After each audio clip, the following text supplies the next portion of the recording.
Hello students, welcome back to सीरीन Pathshala SSC. Finally हमारा CHSL का नोटिफिकेशन आ गया है।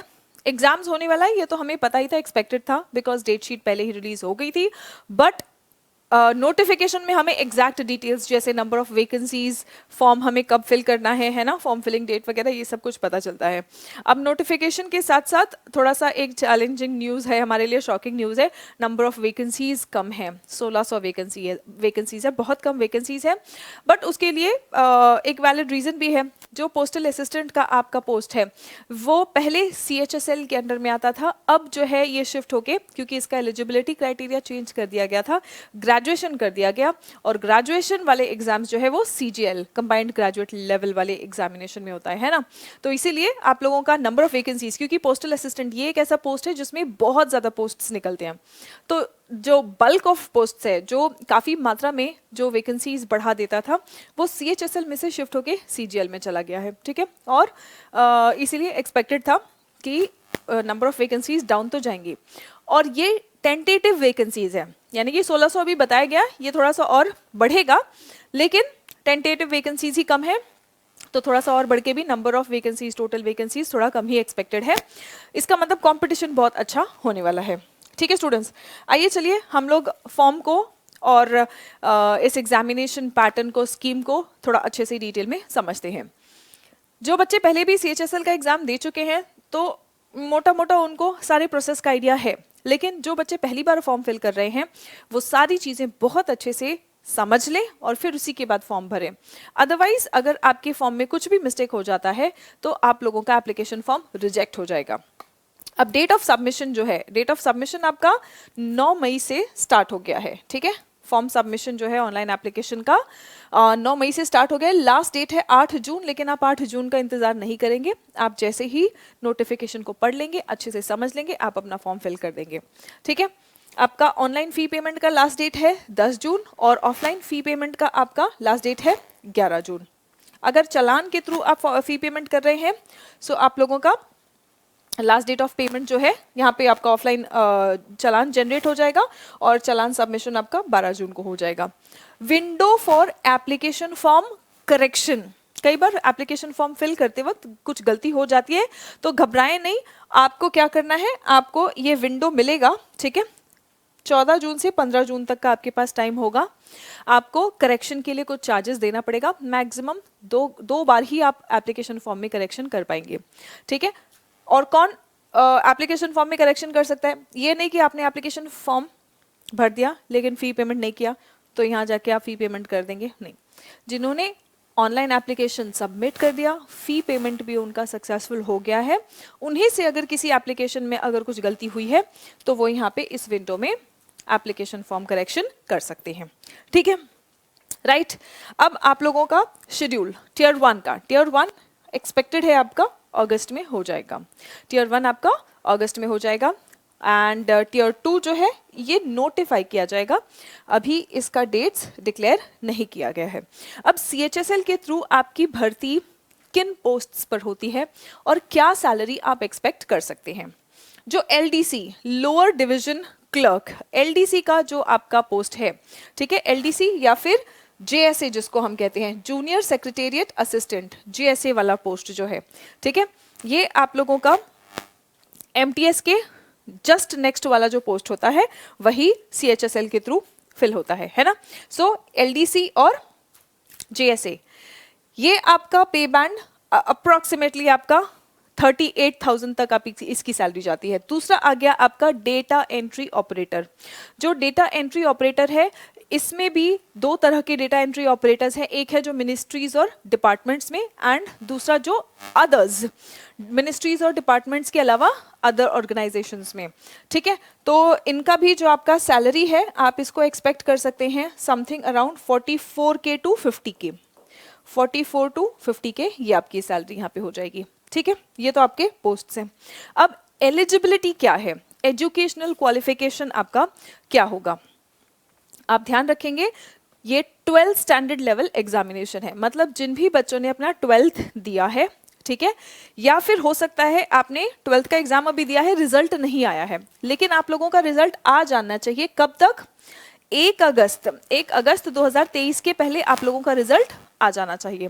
अगर आपने इस साल 12th दिया है और 1 अगस्त 2023 के पहले आपका रिजल्ट आ जाता है तो आप भी फॉर्म फिल कर सकते हैं। ठीक है, आप भी फॉर्म फिल कर सकते हैं। 12th स्टैंडर्ड इसका क्वालिफिकेशन है। नाउ साइंस स्ट्रीम के बच्चे एग्जाम दे सकते हैं, आर्ट्स स्ट्रीम के या कॉमर्स स्ट्रीम के। एक बार इसमें भी थोड़ा सा डिटेल्स है वो आप ध्यान करेंगे। डेटा एंट्री ऑपरेटर मिनिस्ट्री में, ठीक है, तो 12th पास इन साइंस होना चाहिए, साइंस स्ट्रीम मतलब, and maths as a subject, मतलब साइंस में भी पीसीबी वाले नहीं, पीसीएम वाले डेटा एंट्री ऑपरेटर मिनिस्ट्री में। ठीक है, और data entry operator except ministry, ministry के अलावा जो डेटा एंट्री ऑपरेटर है वो 12th pass from recognised board, मतलब ये आर्ट्स कॉमर्स और साइंस तीनों वाले, पीसीबी वाले, पीसीएम वाले, कॉमर्स वाले, आर्ट्स वाले तीनों दे सकते हैं। ठीक है, लेकिन ये वाला डेटा एंट्री ऑपरेटर इन मिनिस्ट्री ये सिर्फ 12th पीसीएम वाले बच्चे ही इसके लिए क्वालिफाई होंगे। ठीक है, और फिर उसके बाद में जो 12th के लिए 12th या फिर इक्विवेलेंट एग्जामिनेशन में अपीयर हुए हैं, इसी साल अभी अपीयर हुए हैं, इसी साल अभी आपने 12th दिया है, अगर आपका 1 अगस्त के पहले रिजल्ट आ जाता है तो आप भी इसके लिए एलिजिबल हैं। ठीक है, अब आप लोगों का फीस कितना होगा? फीस है आपका 100 रुपए। वैकेंसीज हमने डिस्कस कर लिया 1600, लेकिन ये टेंटेटिव वैकेंसीज है, ये नंबर ऑफ वैकेंसीज डेफिनेटली बढ़ेगा। ठीक है, आपका एप्लीकेशन फी है 100 रुपीज। फीमेल्स को, SC/ST, फिजिकली हैंडिकैप्ड और एक्स सर्विसमैन को एग्जेम्पशन है, आपको कोई फीस नहीं पे करना है। इन कैटेगरीज के अलावा सभी स्टूडेंट्स को 100 रुपीज का फीस, एप्लीकेशन फीस पे करना है। एज लिमिट आपकी क्या होनी चाहिए? मान लीजिए आपने 12th दे दिया है, 12th दिए 2-3 साल हो गया है, ठीक है, लेकिन अगर आप इस एज लिमिट के अंदर आते हैं तो भी आप ये फॉर्म फिल कर सकते हैं। ठीक है, तो भी आप ये फॉर्म फिल कर सकते हैं। अब गौर करिए, CHSL में सिर्फ 12th वाले, ठीक है, और क्योंकि सिर्फ 12th का क्वालिफिकेशन मांगा है, मतलब मिनिमम 12th तो सभी के पास होता ही है, तो CGL वाले भी इसका एग्जाम देते हैं और 12th क्वालिफाई किए हैं वो भी एग्जाम दे रहे हैं, तो आपका कंपटीशन थोड़ा सा टफ होता है। CGL में सीधी बात है, मिनिमम ग्रेजुएशन आपका होना चाहिए, तो वहां तक वही बच्चे पहुंच पाएंगे जिन्होंने 12th के बाद और थोड़ी सी पढ़ाई की है, ग्रेजुएशन भी किया है। ठीक है, तो वहां पे नंबर ऑफ वैकेंसीज ज़्यादा है, नंबर ऑफ एप्लीकेंट्स कम हो जाते हैं, क्योंकि सिर्फ 12th वाले तो छट गए, यहाँ पे ग्रेजुएशन होगा तभी आप वहाँ पे अप्लाई कर पाएंगे, लेकिन यहाँ पे सिर्फ 12th वाले वो तो एग्जाम देंगे ही, और ग्रेजुएशन किए हैं, CHSL की भी तैयारी कर, CGL की भी तैयारी कर रहे हैं, वो भी आपका एग्जाम देंगे, मतलब यहाँ पे कंपटीशन आपका थोड़ा सा टफ है।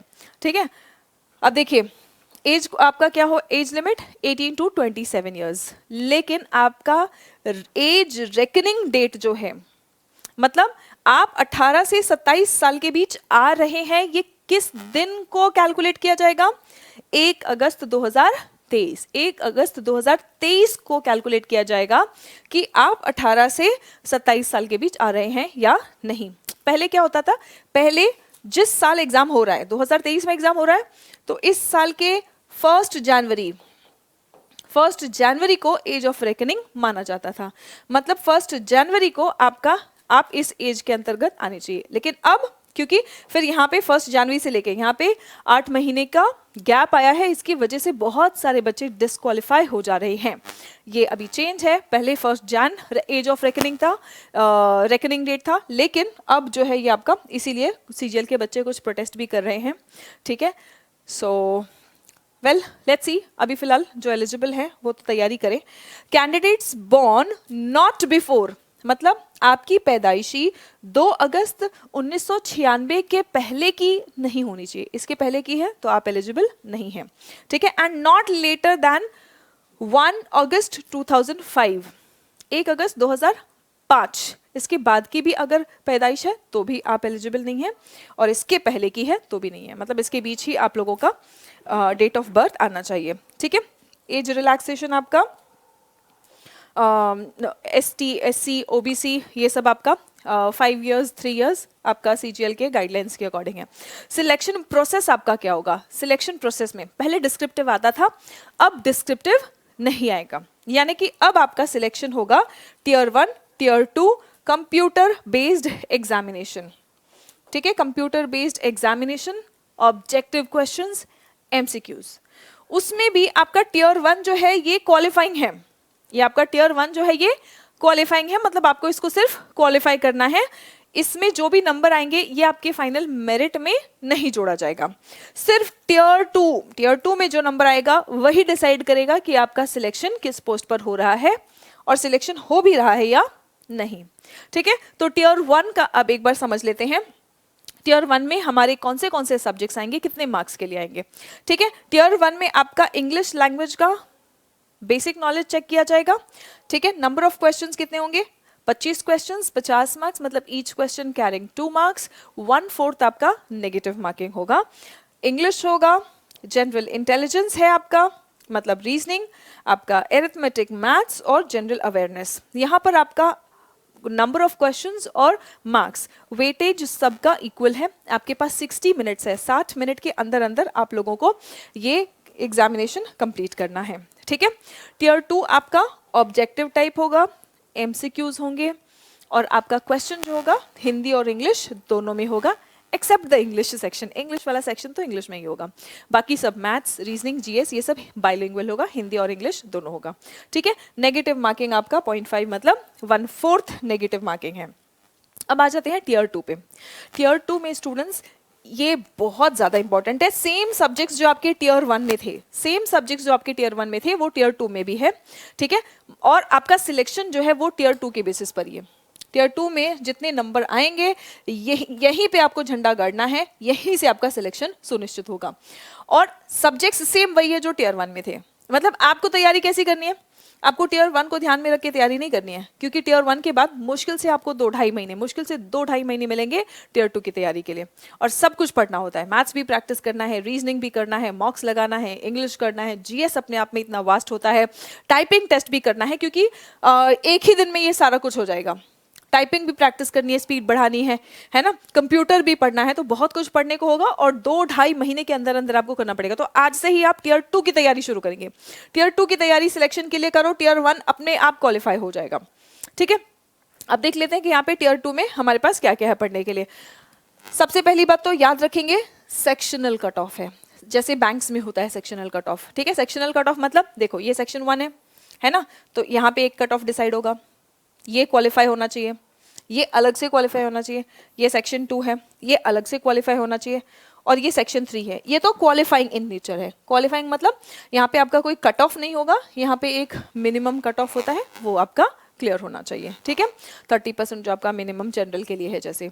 ठीक है, तो मिनिमम कट ऑफ होता है, तो ये सिर्फ आपको क्वालिफाई करना है, लेकिन आपका सिलेक्शन होगा इसके नंबर के बेसिस पे। ठीक है, अब जो सेक्शन 1 है आपका, सेक्शन 1 में क्या है, मैथ्स और रीजनिंग। अटेम्प्ट भी आप इस सेक्शन को एक बार में करेंगे, इस सेक्शन को एक बार में करेंगे, आप स्विच नहीं कर सकते हैं कि मतलब आप सोचें कि इंग्लिश फटाफट कर लें फिर टाइम बचा के मैथ्स कर लें। नहीं, आप इंग्लिश का सेक्शन ओपन ही नहीं कर पाएंगे जब तक आप मैथ्स और रीजनिंग फिनिश नहीं कर लेते हैं। ठीक है, मैथ्स और रीजनिंग से 30 क्वेश्चन आपके आने वाले हैं, मतलब टोटल कितने क्वेश्चन आएंगे, 60 क्वेश्चन, ईच क्वेश्चन 3 मार्क्स का, मतलब 180 नंबर का आपका सेक्शन 1 है। ठीक है, ये पूरा आप इन दोनों का आपस में स्विच कर सकते हैं, चाहे तो रीजनिंग पहले कर लीजिए, चाहे तो मैथ्स कर लीजिए, चाहे आधा मैथ्स आधा रीजनिंग कर लो, इसको आप स्विच कर सकते हैं। ठीक है, लेकिन आप मैथ्स को जीएस से या इंग्लिश से, रीजनिंग को जीएस या इंग्लिश से नहीं स्विच कर सकते। इसको कंप्लीट कर लेंगे। ठीक है, 1 घंटा आपको मिलेगा, ये कंप्लीट कर लिया, फिर उसके बाद में सेक्शन 2 ओपन हो जाएगा। सेक्शन 2 ओपन होगा, फिर यहाँ पे आप इंग्लिश और जीएस अटेम्प्ट करेंगे। इंग्लिश के आएंगे आपके 40 नंबर और जीएस के आएंगे 20 नंबर। ठीक है, तो इंग्लिश की प्रधानता बनी हुई है। इंग्लिश में जितना अच्छा आपका एक्यूरेसी होगा उतने अच्छे नंबर आएंगे।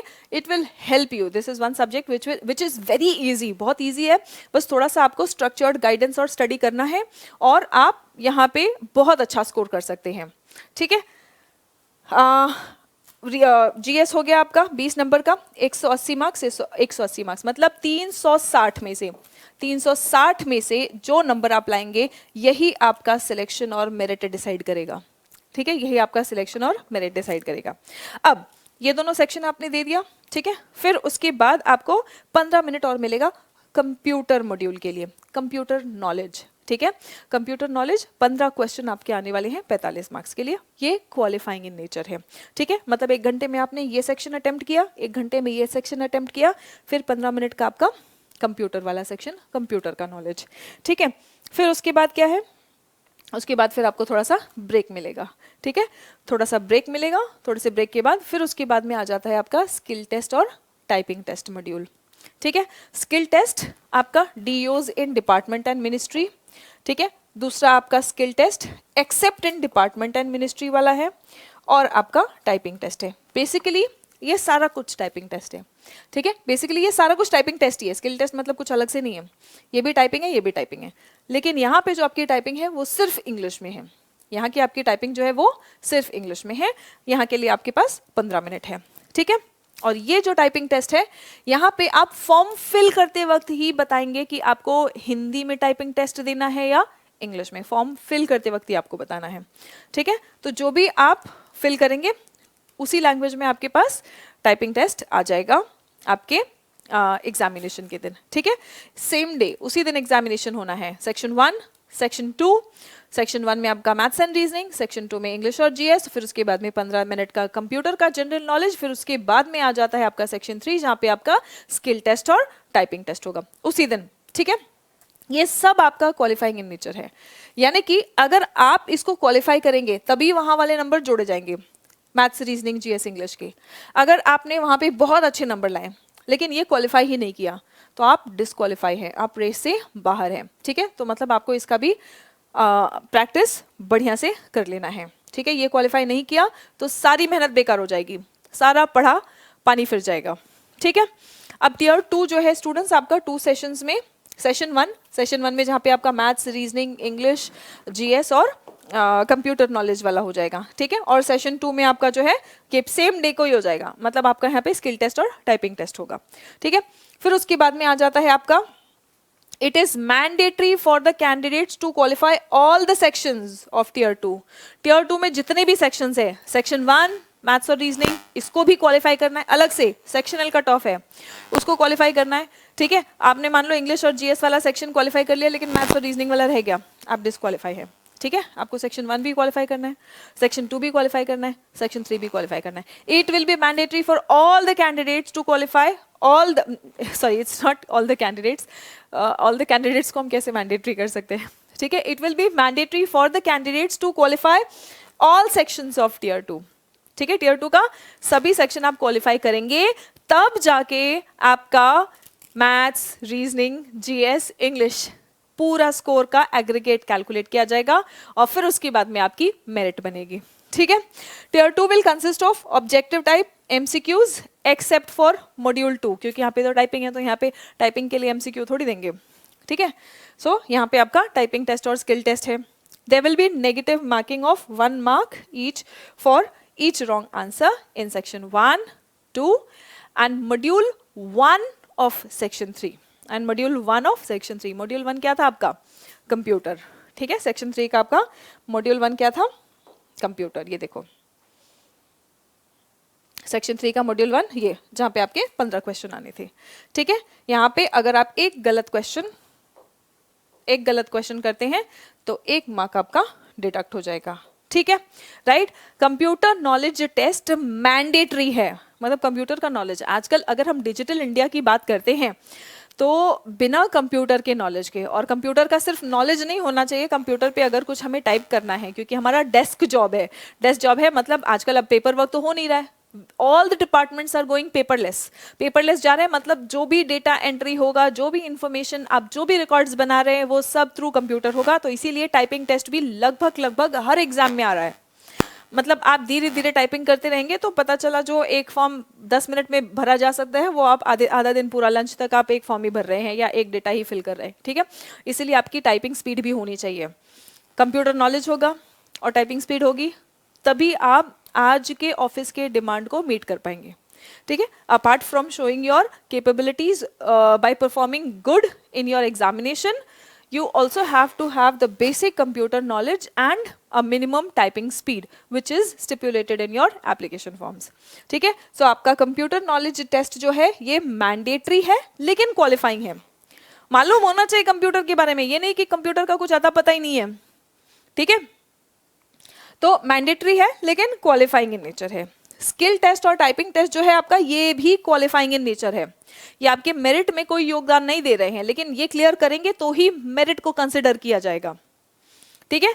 Skill test data entry operators के लिए तो मैंडेटरी है, डेटा एंट्री ऑपरेटर्स के लिए मैंडेटरी है। No candidate is exempted from appearing in the skill test, ठीक है। अब देखते हैं हमारा मोड ऑफ सिलेक्शन, यानी कि हमारा जो सिलेक्शन का प्रोसेस होगा। आप कैंडिडेट्स शॉर्टलिस्ट होंगे टियर 2 एग्जाम के लिए, किसके बेसिस पे? On the basis of tier 1, qualifying in nature है, ठीक है। कुछ नंबर बोल देंगे कि भाई 130, 135, इस नंबर के ऊपर वाले सभी बच्चे क्वालिफाई हो गए। अब जो आपका कट ऑफ होगा, उस कट ऑफ के सभी बच्चे क्वालिफाई होंगे, लेकिन वो नंबर, कितना भी आपका एक्स्ट्रा नंबर हो, वो आपका मेरिट कैलकुलेट करने में जुड़ने वाला नहीं है। टियर 1 क्वालिफाइंग होगा, लेकिन टियर 1 में जो भी क्वालिफाई करेंगे वही शॉर्टलिस्ट हो पाएंगे टियर 2 के लिए, ठीक है। फिर उसके बाद में आ जाता है आपका टियर 2 एग्जामिनेशन। ये कंडक्ट होगा सभी कैंडिडेट्स के लिए जो टियर 1 क्वालिफाई करेंगे, and in tier 2 all the candidates will be required, सभी 3 सेक्शन जो हैं, ऑल 3 सेक्शंस जो भी टियर 1 क्वालिफाई करेंगे उनको टियर 2 का सभी सेक्शन अपीयर करना है, ठीक है। अब टियर 2 में सभी सेक्शन अपीयर करना है, and it is mandatory to qualify all the 3 sections, ठीक है। सभी 3 सेक्शन आपके क्वालिफाई होने चाहिए। मेरिट लिस्ट लेकिन किससे बनेगा? Merit list will be prepared on the basis of overall performance in tier 2 only, मतलब टियर 1 का मेरिट में योगदान नहीं है। टियर 1 सिर्फ आपको एलिजिबल कर रहा है टियर 2 देने के लिए, ठीक है। अब यहाँ पे क्या है? Overall performance. हमने ओवरऑल परफॉर्मेंस क्यों बोला है? हमारा मेरिट बनेगा 360 नंबर में से, मैथ्स, रीजनिंग, जीएस, इंग्लिश, ठीक है। लेकिन ओवरऑल परफॉर्मेंस क्यों बोल रहे हैं? क्योंकि जो आपका सेक्शन 3 है, सेक्शन 3 का मॉड्यूल 1, मॉड्यूल 2, मॉड्यूल 3, वो भी आपको computer knowledge, skill test, typing test, वो भी क्वालिफाई करना है, इसीलिए ओवरऑल परफॉर्मेंस बोला जा रहा है, ठीक है। अब आपने वो क्वालिफाई ही नहीं किया है तो आपका मेरिट लिस्ट, मेरिट के लिए नंबर जाएगा ही नहीं आगे, तो मेरिट लिस्ट बनेगा ही नहीं, तो आपका ओवरऑल परफॉर्मेंस इसीलिए कहा जा रहा है, ठीक है। Final selection in each category will be based on the will be made on the basis of overall performance in tier 2 and preference of post exercised by them. आपको अपना पोस्ट का प्रेफरेंस भी बहुत ध्यान से फिल करना है, ठीक है। आपका ऑनलाइन ऑप्शन फॉर्म आएगा फाइनल सिलेक्शन के पहले, वहां पे आपको अपना पोस्ट का प्रेफरेंस देना है, बहुत ध्यान से आपको पोस्ट का प्रेफरेंस देना है, ठीक है। क्योंकि अगर आप किसी पोस्ट के लिए क्वालिफाई कर लिए लेकिन आपने वो पोस्ट प्रेफरेंस नहीं दिया है तो आपका सिलेक्शन नहीं होगा, ठीक है। CHSL एग्जामिनेशन में आपने एग्जाम तो क्लियर कर लिया, ठीक है, आप उस पोस्ट के लिए एलिजिबल हो गए, लेकिन आपने प्रेफरेंस ही नहीं दिया था।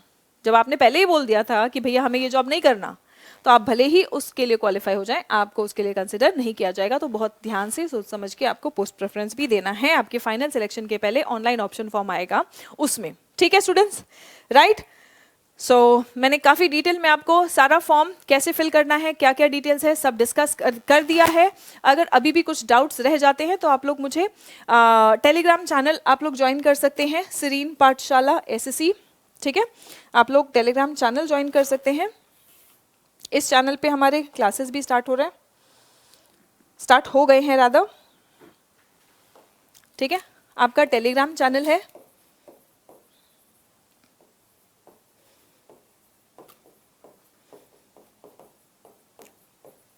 सीरीन पाठशाला SSC, जो चैनल नेम है उसी के नाम पे टेलीग्राम चैनल भी है, आप इसको ज्वाइन कर सकते हैं सभी अपडेट्स के लिए।